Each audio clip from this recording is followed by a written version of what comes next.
I have with me the chairman of the US-India Strategic Partnership Forum, John Chambers. Many thanks for speaking with NDTV.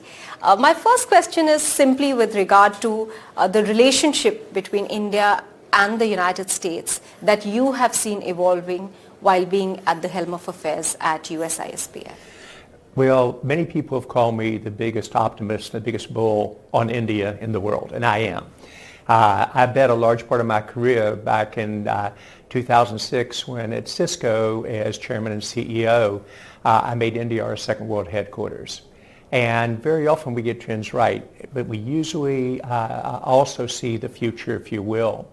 In terms of the U.S.-India Strategic Partnership Forum, it was about 7 years ago in Gujarat where we outlined a vision of what could happen if our two countries really work close together.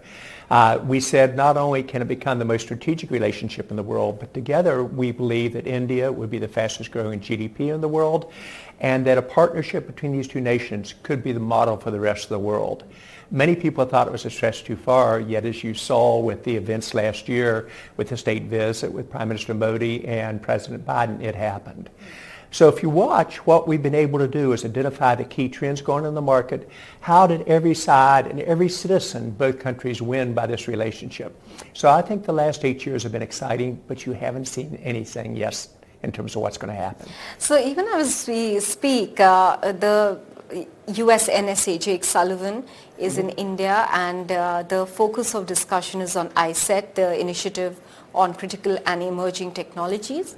So my question is with regards to whether initiatives of this nature and some other agreements that we are seeing increasingly between India and the US, are they focused on a common adversary, China? Or do you think that the relationship has now reached a point where it has its own standing and momentum? Well, I think even more basic than that, Maha, if I may. I think the relationship was originally done because of the opportunity for our countries to work together toward a common good. And the good has been very good in terms of the economic growth. And as you saw, we have common alignment in terms of if you're going to lead in the future, you've got to lead in two categories. You've got to lead in AI, and you've got to lead in startups and high-tech growth, which become part of everything from agriculture to manufacturing going forward. So if you look at what we're trying to do is the countries that lead in those categories will be the leaders 10 and 20 years from now. AI will be the equivalent of the internet, probably by a factor of 5 to 10-fold. The internet and cloud together by 3-fold.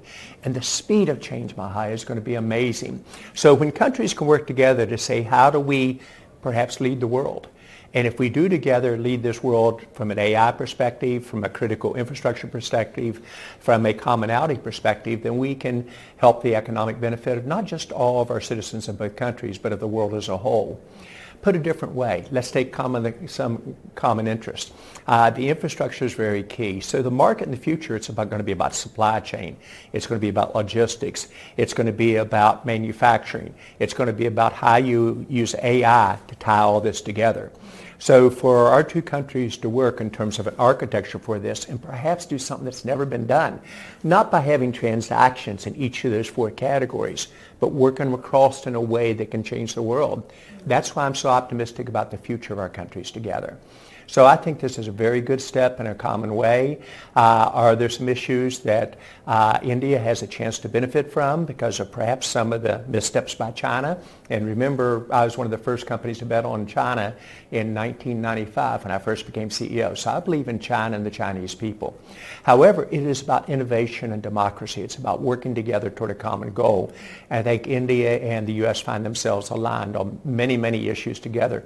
Not just from a traditional alignment, but how do you strategically partner in the way that our two leaders said a year ago, that it will be the defining strategic partnership for this century. Okay. The ability to really make a difference. So, you know, you've touched upon some of the issues like supply chain resilience, semiconductors. Some of these issues came up in a big way during COVID when countries were reassessing their dependence on China. But since then, 4 years down the line, do you think things have changed? Is that our countries actually pulling out of China or not wanting to go there? Or do you see this just a momentary sort of a phase in the entire supply chain manufacturing arena? Well, in some ways, it's a phase that has occurred before. Inevitably, over the decades, and remember I've been in mainframes, mini computers, PCs, the internet, cloud, and now AI, trends you see again and again. When you become too dependent upon just one source for your components, you're very much exposed to a natural disaster or a change in political fortunes. However, to really be dependent as a democracy, you want to be dependent on other democracies, and you want to have very much comfort level in terms of the integrity and the trustworthiness of what you put into the infrastructure. So if you watch what India has brought, that perhaps China has lost, it is that trust. It's the understanding of a win-win environment. And it's the understanding of how do you work together toward a common goal.